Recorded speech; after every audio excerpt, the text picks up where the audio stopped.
Hello guys, welcome back to my YouTube channel. अगर आप मेरे चैनल पर नए हैं तो please subscribe my channel and पास ही में बेल आइकन बटन को भी प्रेस कर देना। और अगर वीडियो अच्छा लगे तो please like, comment and share the video with your friends. तो गाइस, आज का वीडियो है most repeated questions in nursing. तो गाइस, आपको पता है कि एम्स का एग्जाम हो चुका है, उसका रिजल्ट अवेटेड है। जैसे ही रिजल्ट आएगा मैं उस पर भी एक वीडियो लेकर आऊंगी, लेकिन तब तक के लिए हम इस पर फोकस करते हैं। तो गाइज, आपको पता है कि किसी भी गवर्नमेंट एग्जाम में सिलेक्शन के लिए 1 मार्क्स ही बहुत मैटर करता है, क्योंकि 1 मार्क्स से आपका सिलेक्शन रुक सकता है या फिर हो सकता है। तो गाइज, कुछ ऐसे क्वेश्चंस होते हैं हर गवर्नमेंट एग्जाम में, बीट नर्सिंग, एसएससी या फिर कोई भी एग्जाम ले लेते हैं आप, तो उसमें कुछ क्वेश्चंस बार बार रिपीट होते हैं। तो मैं आज उन्हीं कुछ क्वेश्चंस के बारे में बात करूंगी, जैसे कि जो एम्स, पीजीआई, आरआरबी, इन सब चीज़ों में रिपीट होते हैं। तो हो सकता है आपको कुछ क्वेश्चंस इजी लगे, क्योंकि आप बार बार उन क्वेश्चंस को देखते हैं प्रीवियस ईयर क्वेश्चंस पेपर में। तो do let me know in the comment section अगर आप इस वीडियो से रिलेटेड नेक्स्ट वीडियो भी चाहते हैं। तो इस वीडियो में मैं आपको 20 क्वेश्चंस बताऊंगी, तो नेक्स्ट वीडियो में हम और ज़्यादा क्वेश्चंस कर सकते हैं। तो guys, let's move to the video. तो गाइस, पहला क्वेश्चन है, इंसुलिन इज केमिकली तो ऑप्शंस हैं आपके कार्बोहाइड्रेट, प्रोटीन, फैट और एंजाइम।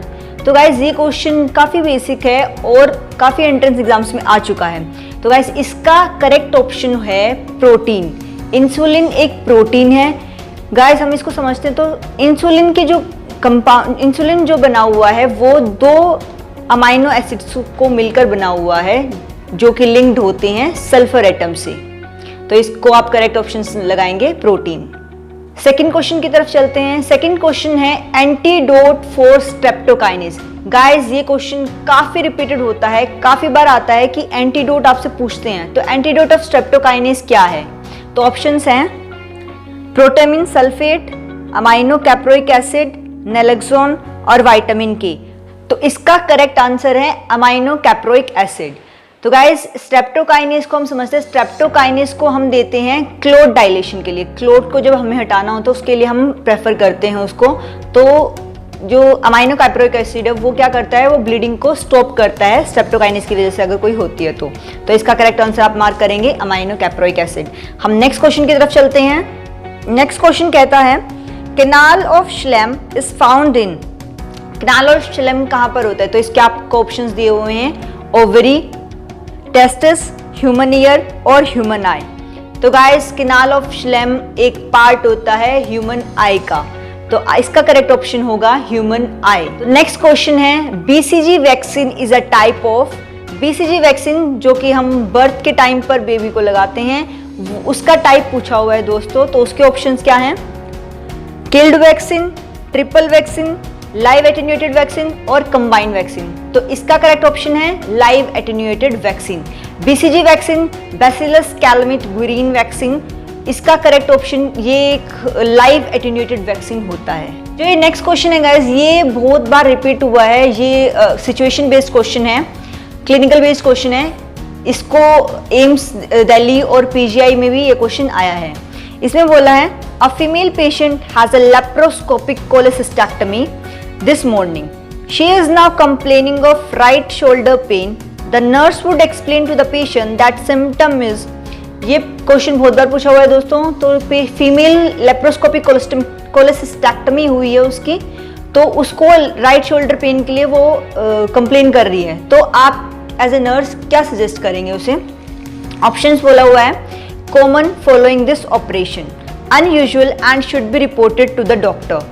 थर्ड ऑप्शन है, indicate of a need to use incentive spirometry. Fourth option है, एक्सपेक्टेड अल्टर जनरल एनेस्थीसिया। तो गाइस, जब ऐसे क्लिनिकल बेस्ड क्वेश्चंस आते हैं तो हमें प्रायोरिटी मार्क करना होता है कि इसका बेस्ट आंसर क्या होगा। तो जब हम लेप्रोस्कोपिक कोलेसिस्टेक्टमी होती है तो जनरल एनेस्थीसिया दिया जाता है, उसकी वजह से राइट शोल्डर पेन कॉमन होता है। तो इसमें कोई भी घबराने वाली बात नहीं होती, ये एक कॉमन फाइंडिंग होती है। तो इसका करेक्ट ऑप्शन आप क्या मार्क करेंगे? Common finding. तो ऑप्शन ए जो है वो आपका करेक्ट है। नेक्स्ट क्वेश्चन है, most common type of fracture seen in children. तो most common type of fracture जो बच्चों में देखा जाता है वो पूछा हुआ है। ऑप्शंस है Colles fracture, Pott's fracture, greenstick fracture और पैथोलॉजिकल फ्रैक्चर। तो दोस्तों मैं आपको बता देती हूँ, चिल्ड्रन में सबसे कॉमन फ्रैक्चर होता है ग्रीन स्टिक फ्रैक्चर, जो कि ग्रीन स्टिक इंजरी यानी कि बेंडिंग ऑफ द बोन्स। तो इसमें क्या होता है, फ्रैक्चर जब होता है उसमें बोन्स जो वो बेंड हो जाती हैं। हम आगे नेक्स्ट क्वेश्चन की तरफ बढ़ते हैं। ये भी एक क्लिनिकल सिनेरियो बेस्ड क्वेश्चन है। The nurse is caring for the client with the mastectomy. Mastectomy होता है रिमूवल ऑफ ब्रेस्ट टिश्यू। तो विच action would be Contra indicated. दोस्तों यहाँ पर पूछा हुआ है ऑप्शन जो है कॉन्ट्रा इंडिकेटेड कौन सा ऑप्शन होगा, वो आपको मार्क करना है। ऑप्शंस हैं taking the blood pressure in the side of the mastectomy, elevating the arm on the side of mastectomy, positioning the client on the unaffected side और performing a dextrostix on the unaffected side. तो दोस्तों जब mastectomy होती है तो special instructions होते हैं कि जिस साइड भी मेस्टेक्टमी है, जिस साइड का ब्रेस्ट टिश्यू रिमूव हुआ है उस साइड, उस आर्म पर, जैसे अगर राइट मेस्टेक्टमी होती है तो हम राइट आर्म पर ना तो हम ब्लड प्रेशर मेजर करते हैं, बीपी कफ बिल्कुल भी प्रेशर नहीं लगाएंगे, और ना ही हम कोई वेन पंचर करते हैं, क्योंकि इंजरी हो सकती है हमारे ब्लड वेसल्स को, इसलिए हम वो साइड अफेक्टेड साइड पे कोई भी ब्लड प्रेशर मेजर नहीं करेंगे। तो इसका कॉन्ट्राइंडिकेशंस होगा taking the blood pressure in the side of the mastectomy. तो अब हम नेक्स्ट क्वेश्चन की तरफ बढ़ते हैं। नेक्स्ट क्वेश्चन बहुत ही बेसिक है, जो बहुत बार एग्जाम में पूछा जाता है, ह्यूमन बॉडी का वाटर कंसंट्रेशन। तो गाइज यहाँ पर पूछा हुआ ह्यूमन बॉडी का वाटर कंसंट्रेशन, आपके पास ऑप्शंस हैं 40%, 50%, 60% और 90%। तो दोस्तों मैं आपको बता देती हूँ कि एडल्ट्स और चिल्ड्रन का वाटर कंसंट्रेशन अलग अलग होता है। एडल्ट्स के लिए वाटर कंसंट्रेशन होता है 60% और इन्फेंट्स के लिए होता है 80%। तो यहाँ पर कोई भी क्वेश्चन, यहाँ पर कोई भी स्पेसिफिक मेंशन नहीं किया हुआ है कि ह्यूमन बॉडी का वाटर कंसंट्रेशन, नॉर्मल पूछा हुआ है, आपको मेंशन नहीं किया हुआ कि चिल्ड्रन का, इन्फेंट का कैसे बताएंगे आप। तो यहाँ पर ह्यूमन बॉडी वाटर कंसंट्रेशन आप लगाएंगे ऑप्शन में 60%। 60% जो है वो राइट आंसर होता है 60। नेक्स्ट क्वेश्चन भी क्लिनिकल बेस्ड सिनेरियो पे है। The patient states my stomach hurts about 2 hours after I eat. तो आपको पेशेंट कंप्लेन कर रहा है कि मेरे स्टमक में पेन होता है, खाने के 2 घंटे बाद होता है। तो आपको टाइम बताया हुआ है कि खाने के 2 घंटे बाद पेन हो रहा है। तो आपको बताना है कि ये किस टाइप का अल्सर है। आप एज ए नर्स, आपकी रिस्पॉन्सिबिलिटी बनती है, आप इसमें से क्या डायग्नोस करेंगे उसको। ऑप्शंस आपके हैं gastric ulcer, duodenal ulcer, peptic ulcer और कर्लिंग्स अल्सर। तो मैं आपको सबसे पहले बताती हूँ, जो ये गैस्ट्रिक अल्सर है, गैस्ट्रिक अल्सर में पेन जो है वो आफ्टर 30 मिनट्स होता है। खाने के आफ्टर 30 मिनट्स आपको पेन देखने को मिलता है। तो इसका राइट आंसर होगा ड्यूडेनल अल्सर। ड्यूडेनल अल्सर में आपको पेन होता है after 2 hours of eating. Next question पूछा हुआ है most effective treatment for the alcoholism. ये क्वेश्चन काफ़ी रिपीटेड होता है, आपके वाइवा में पूछ लेते हैं, जब एंट्रेंस होता है उसमें ही पूछ सकते हैं, या फिर कोई जो भी हॉस्पिटल्स होते हैं। ये रिपीट हुआ है पीजीआई और एम्स में।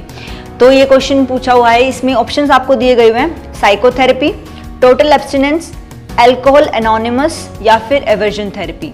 तो इसका आंख बंद करके आपको ऑप्शन लगा देना है alcohol anonymous. Alcohol anonymous guys एक ग्रुप होता है जहां पर जो अल्कोहलिक होते हैं उन्होंने ये ग्रुप फॉर्म किया हुआ है, वो अपने एक्सपीरियंस से शेयर करते हैं और वो ही एक थेरेपी, वो वहाँ पर ग्रुप थेरेपी की तरह काम करते हैं। तो इसका राइट ऑप्शन होगा अल्कोहलिक एनोनिमस। गाइज अगर आपको वीडियो पसंद आ रहा हो तो please give a thumbs up और वीडियो को ज़्यादा से ज़्यादा शेयर करना, ताकि इससे मुझे प्रोत्साहन मिलेगा कि मैं और भी ऐसी वीडियोस लाती रहूं और आपको ज्ञान बांटते रहो। और अगर आप 10 मिनट की वीडियो देखकर 1 मार्क्स भी अपना स्कोर कर लेते हैं, उससे सिलेक्शन पा सकते हैं, तो क्यों नहीं, क्या हर्ज है गाइज। तो प्लीज़ मेरे वीडियो को ज़्यादा से ज़्यादा शेयर करें और लाइक करें, और मुझे कमेंट सेक्शन में ज़रूर मेंशन करें। अगर आपको इसका सेकंड पार्ट भी चाहिए तो हम कुछ और क्वेश्चन सोल्व कर पाएंगे। तो अब हम चलते हैं नेक्स्ट क्वेश्चन की तरफ। नेक्स्ट क्वेश्चन कहता है Florence Nightingale. Guys Florence Nightingale पर बहुत सारे क्वेश्चंस आते हैं, उनके बर्थ से लेकर उन्होंने कौन से वॉर में हेल्प किया था, उनके डेथ से लेकर। तो गाइस यहाँ पर पूछा है Florence Nightingale was born on. Options हैं 12th May 1820, 12th May 1832, 7th April 1820, जून 7th 1842। तो इसमें मैं आपको बता देती हूँ कि उनका जो जन्म हुआ था वो 12th May 1820 को हुआ था, तो यहाँ पर करेक्ट ऑप्शन होगा 12th May 1820 को। तो गाइज नेक्स्ट क्वेश्चन कहता है an intentional touching of the patient's body without consent is termed as. Guys ethical issues से रिलेटेड क्वेश्चंस आते हैं, तो यहाँ पर पूछा हुआ है इंटेंशनली अगर किसी आप पेशेंट को बिना कंसेंट के, बिना परमिशन के आपको टच करते हैं तो आप उसको क्या टर्म बोलते हैं? उसको टर्म देते हैं, हम नाम देते हैं। ऑप्शंस है नेग्लिजेंस, असोल्ट, बैटरी और मैल प्रैक्टिस।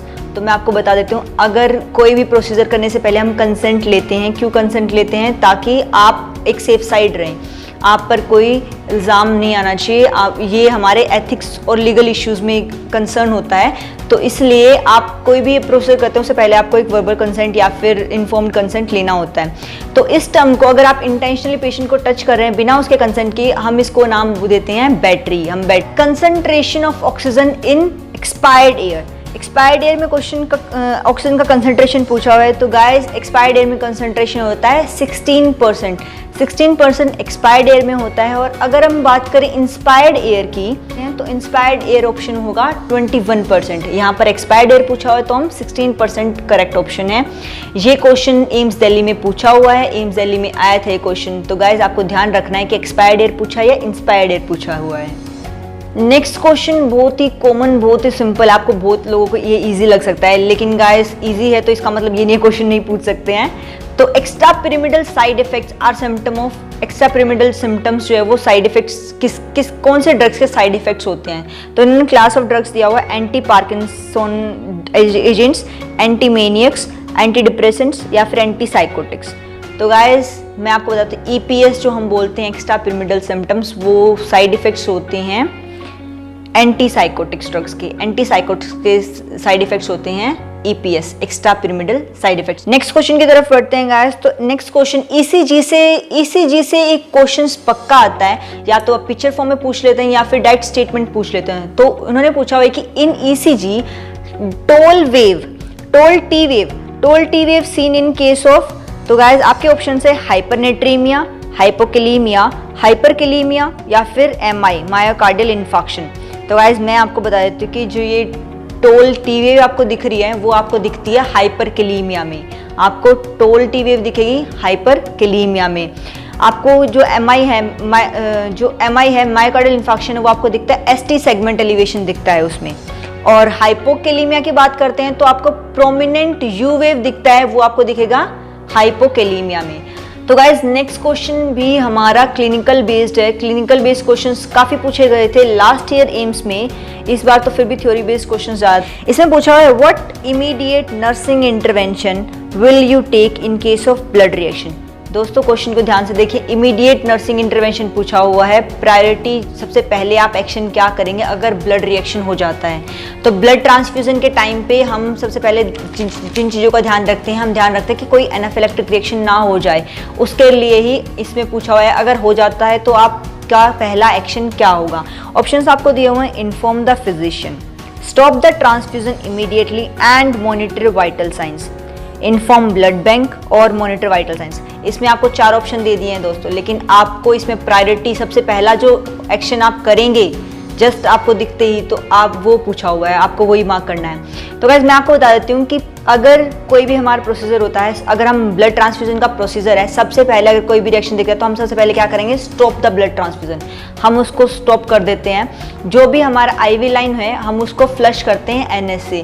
तो आपको NS नॉर्मल सेलाइन 0.9% से उसको फ्लश करना पड़ता है, फिर आप इन्फॉर्म द फिजिशियन करते हैं। आपने अगर कुछ भी टेक्निक्स कहीं भी पढ़ा है, ये करेक्ट प्रोसीजर है, करेक्ट स्टेप्स हैं। पहले आप स्टॉप करेंगे ब्लड ट्रांसफ्यूजन को, फिर आपको फ्लश करना पड़ता है नॉर्मल सेलाइन से, देन आप इन्फॉर्म करेंगे फिजिशियन को। क्योंकि गाइस आप नॉर्मल सेलाइन से फ्लश नहीं करेंगे तो वो क्लोट हो जाएगा, वहाँ पर IV लाइन आपकी ब्लॉक हो जाएगी। अगर आपको फिर दोबारा से कोई ट्रीटमेंट देना होगा तो आपको दूसरी कोई वेन ढूंढनी पड़ेगी, तो उससे बचने के लिए हम उसको पहले फ्लश करेंगे।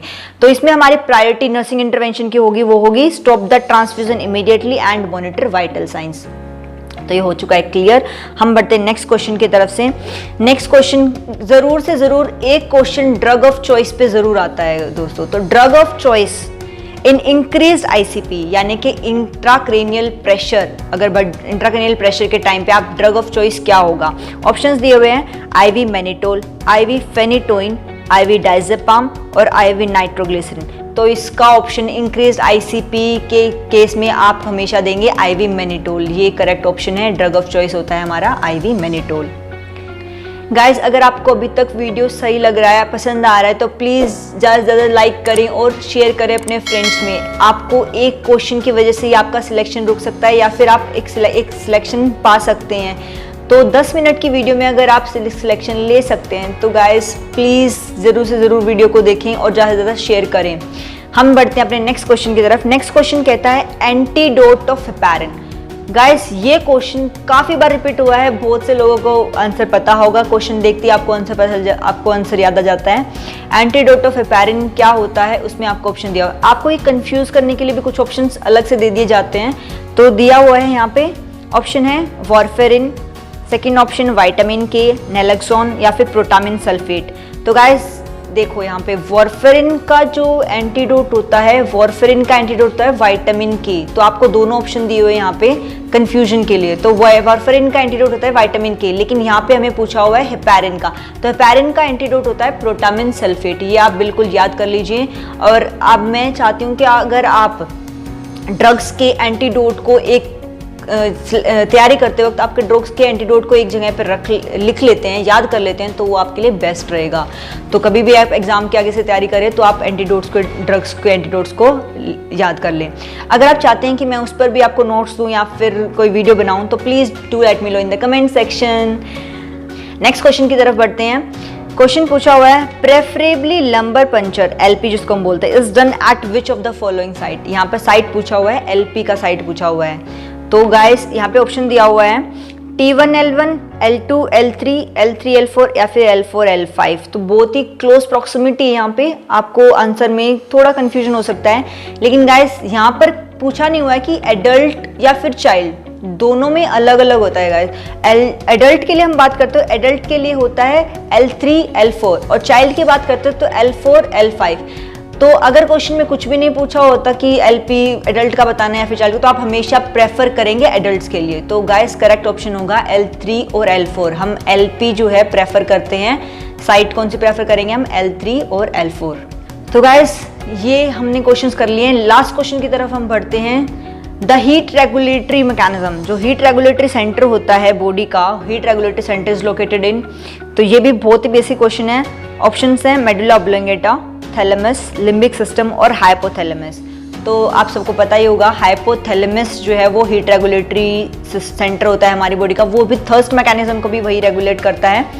तो आप आंख बंद करके इस ऑप्शन को लगा देना, हीट रेगुलेटरी मैकेनिज्म आपका करेगा मेंटेन, कौन करेगा? सेंटर क्या है? हाइपोथैलेमस। तो दोस्तों इसी के साथ हमने कर लिए हैं ये क्वेश्चंस रिवाइज।